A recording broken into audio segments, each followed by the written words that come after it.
Hello and welcome to Access Asia with me, Yuka Hwaye. Our main stories this week. Women in Afghanistan are struggling more than ever to access healthcare amid tight restrictions on the Sharia law imposed by the Taliban. We have a special report from our correspondents. India's top court hears a landmark case brought by same-sex couples seeking a right to legally marry their partners. One gay couple joins us to tell their story. And we take a look at a growing trend in drug abuse among young people in South Korea, where the subject remains taboo, but public awareness is starting to change. The United Nations says it's ready to take the, quote, heartbreaking decision to leave Afghanistan if it can't persuade the Taliban to let women work for the organisation. This as an estimated 34 million Afghans, around 85% of the population, are thought to be in dire poverty. Severe restrictions of liberty imposed under Sharia law have made it increasingly difficult for women to access healthcare. Hospitals have seen their female employees leave their jobs for lack of male guardians. Patients who are widowed or without a male relative find it difficult to visit a doctor alone. Shahzaid Wala and Sonia Ghazali report. This hospital receives more than 500 patients every day from all over Parwan province. The women wait outside the female wards, and their male guardians wait on the opposite side. The Taliban have made it compulsory for women to be accompanied by a male guardian on long distances. I have a lot of pain in the kidneys. I came here with one of my sons and my mother who has eye problems. We don't have money. I had to beg a taxi driver to bring us here, and we paid 20 Afghanis for each person to sit in the trunk. No Afghan women can study medicine anymore in the country, where girls are deprived of secondary and higher education. The gynecology department here is already understaffed, and this doctor fears the worst for the future. Do you have any blood or other discharge? Yes, but very little.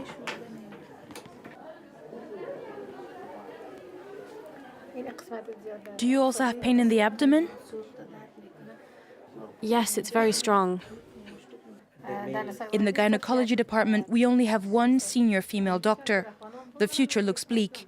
Men will never let women see male doctors. More and more women will have to give birth at home without medical assistance. Even today, men have difficulty bringing their wives to the hospital. The maternal mortality rate will be higher. Afghanistan already has one of the highest maternal mortality rates in the world, with 638 deaths per 100,000 births. This former last-year medical student spends her days at home. Before, I wanted to be a doctor to help my people. Now, I don't know what to do. I don't know what the Taliban want to do with us. We don't know if they have anything planned for women and girls.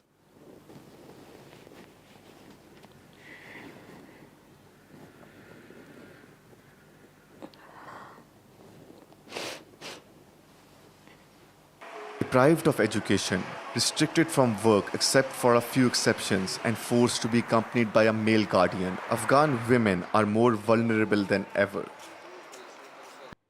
Could India take a step towards legalising same-sex marriage, following landmark decisions to recognise trans people as a third gender and to decriminalise homosexuality? India's Supreme Court is hearing pleas from people battling for the right of LGBTQ people to have the right to get legally married. The Hindu nationalist government is vehemently opposed to legalising such unions, calling the idea a, quote, urban elitist concept far removed from the social ethos of the country. Despite the previous breakthroughs, many in India's sexual minorities say they continue to be marginalised in the country's deeply conservative society, particularly in rural areas. Ankur Bhatnagar and Deepak Sharma are among those who have been closely following the court hearings live-streamed to the public. They join me now from Bangalore. Thank you so much. Great to have you on our show. Thank you. Namaste. Now, you've been together as a couple for a few years now, but Ankur, you were once married to a woman, right? Tell us more about it.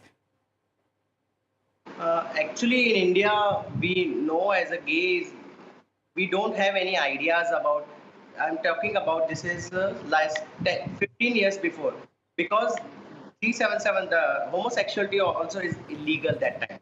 So I was very, very afraid, and my family very pressuring me to get married. Even I also didn't accept myself because from Bollywood, from my childhood, I seen some Bollywood movies and TV series. Always they showing this gay character as a vamp or the comedy, laughing stuff. So I'm very afraid. I belong from Haryana, the very small town. So I'm very afraid. I thought, okay, this is how it's gonna be. I can marry a woman and I can be a gay also. I know so many others who's married and gay, so I thought it's fine. But after married, I thought, no, this is very. I did a wrong because emotionally I'm not attached with the woman. So I took a decision. I took a stand. After 6 months, I filed a divorce, and after 1 year, we got divorced. I see. So you got divorced. You felt. Do you feel truer to yourself now? And how did the lifting of the ban on homosexuality change your attitude and also your family's and other people's attitude towards that? Yeah, when I'm filing a case, so I told my lawyer ki I'm gay. That's why I want to. But he said no, you can't tell because it's homosexuality is illegal in India. You can't say. So I'm very afraid. But when they lift a ban from homosexuality or 377, so I got some confidence. So I started telling my office colleagues, my friends. So after when I told them, they gave me full support, and I am very surprised. No, they are very supporting. I can be a gay. I can love anyone. So it gave me a very good confidence. So I thought, yeah, I think 377 gave us confidence, and after 10 years of our love, our family also accepted us. And Deepak, when you first met Ankur's family, how did it go? What was it like? First, Ankur's mother was not ready to accept me, and in her eye, I was like a villain because there is Deepak only who is making Ankur a gay. They didn't know what is gay actually. So they thought this Deepak is the only reason that Ankur is being like this. So Ankur's mother's reaction was totally negative for me.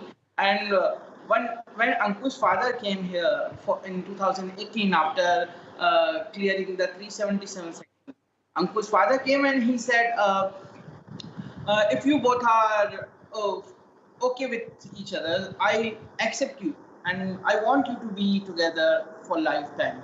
So it was a really happy time for us.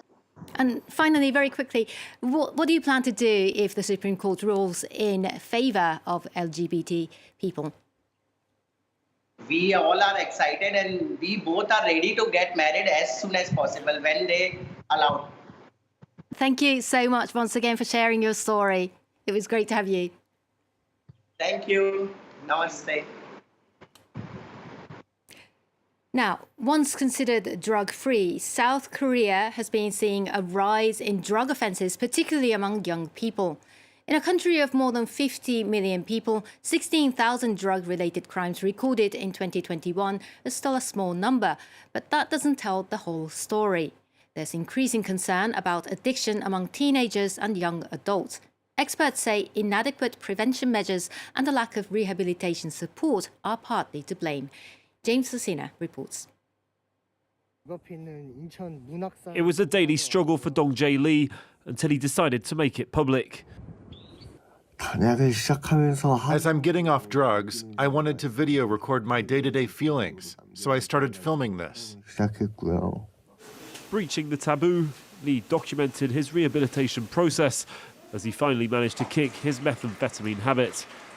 He was helped by a centre that provided him with counselling, while his part-time job at a restaurant was also part of the therapy. I'd never had a job or daily life like this since taking drugs. But now I'm thrilled to think I might be able to regain my daily life. As new online purchasing methods ease access to drugs in South Korea, with customs seizing more and more during controls, a number of high-profile figures have hit the headlines for the wrong reasons.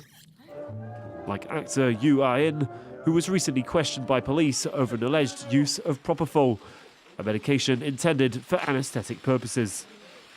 I'm sorry for being here due to this unpleasant incident and for disappointing so many people who've given me so much love. I'm reflecting a lot on my actions. I'm sorry. The government promises to ramp up crackdowns and provide better help for those in need. We will make this a drug-free country again by strengthening rehabilitation and prevention education. But this, Choi Jin-mook says, comes too late. Choi's a former addict who's now the head of a rehabilitation centre and a visiting university lecturer.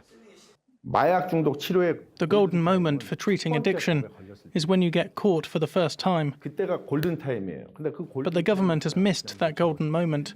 If we give someone proper treatment, we can achieve good results and reduce their chances of relapsing. But they don't care at all. Despite the government's plans, only one rehabilitation centre will open this year, with officials citing constraints in their budgets. But they promise to help those in need gain better access to these facilities. That's all for this edition of Access Asia. Do stay tuned for more world news on France 24.